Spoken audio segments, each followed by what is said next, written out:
da jamhuriyar Nijar. Inda gwamnatin mulkin sojin ƙasar ta sanar da janye sojojinta daga rundunar haɗin gwiwar yaƙi da Boko Haram ta yankin tafkin Chadi ta FMM.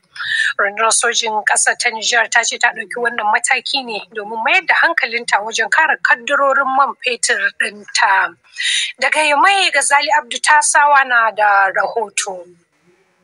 A rahoton ayyukanta na tsaro na mako-mako ne rundunar sojin ƙasar ta Nijar ta sanar da ɗaukar wannan mataki na janye sojojinta daga rundunar kawance ta Force Multinational Mix wacce tun a shekara ta 2015 ƙasashen yankin na tafkin Chadi da suka hada da Chad, Najeriya da Cameroon da Benin da Nijar suka girka ta da nufin yakar mayakan Boko Haram waɗanda ke addabar al'umma a wannan yanki. Rundunar sojojin ƙasar ta Nijar ta ce ta ɗauki wannan mataki ne domin mayar da ƙarfinta ga bayar da kariya ga kadarorin man fetur ɗin ƙasar ta Nijar na wannan yanki na arewacin ƙasar, musamman ma ta la'akari da yadda a cewarta a kwanakin baya-bayan nan hare-haren mayakan Boko Haram suka ɗan fara ja da baya a yankin. Sai dai Malam Sadiq Abba, wani ɗan jarida mai sharhi kan harkokin tsaro a Nijar, ya ce akwai waɗansu dalilan na daban da ya sa Nijar ɗaukar wannan mataki. Kasan tun da kuma aka yi juyin mulki sai aka samu matsala da Nijar, saboda na farko tarayyar Turai ita take ba da kuɗi a biya wa'annan sojoji. To kuma sai tarayyar Turai ita ta ce za ta ba da kuɗi amma a biya sauran banda 'yan Nijar. Kaga daga nan ma matsala ta farko ta shiga. Na biyu, lokacin da Nijeriya ta ce a kama Nijar hari, hulɗa tsakanin sojojin Nijar da Nijeriya shi ma ya kawo matsala wajen wannan abu. To Nijar ta ɗan jaye kuma ta koma. To yanzu ta jaye samsam. Yana wa abubin nan su suka kawo wannan jaya kwata-kwata.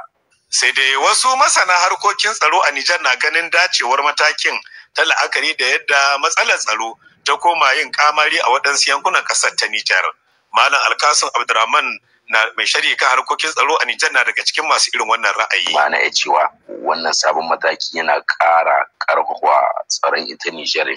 Kuma idan aka diba kamar yanzu barazanar da ke da kwai bisa bututun mai ko barazanar da ke da kwai iyaka Niger tare da arewa maso yamma ta Najeriya da kuma barazanar da ke da kwai a yankin iyaka uku na tsakanin Mali da Niger da Burkina Faso ya yi zama babbar barazana wadda ta yi bukata a karfafa makamai a karfafa mataki kanta fiye da waccan barazana ta bakin tafkin Chadi.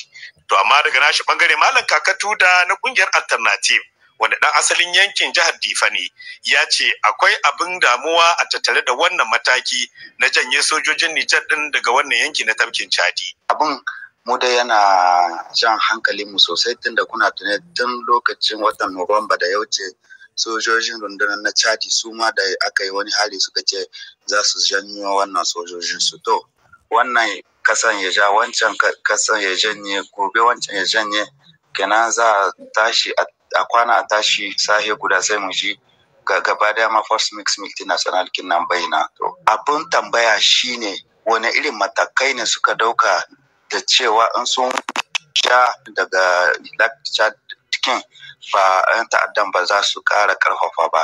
Abin jira a gani dai a nan gaba shine tasirin da matakin janye sojojin Nijar din daga yankin na tafkin Chad za yi a nan gaba wajen tabbatar da tsaro a sauran yankunan kasar inda ake ganin matsalar tsaron na ƙara kamari a baya-bayan nan. Gazali Abdu Tasawa. Bambancin da ke da kwai tsakanin al'ummar kasar Burkina Faso da kuma al'ummar kasar Nijar. Al'ummar kasar Burkina Faso sun tara kuɗi kimanin miliyan 29 cikin kwana 73 domin taimakawa gwamnatin kasar, yayin da al'ummar kasar Niger suka shafe sama da shekara ɗaya da kusan wata biyu sun kasa tara miliyan 27,000, ba wai kuma saboda ba a da su bane ba. To Allah ya samu dace. Ku yi liking, comment, sharing, partage. Nagode.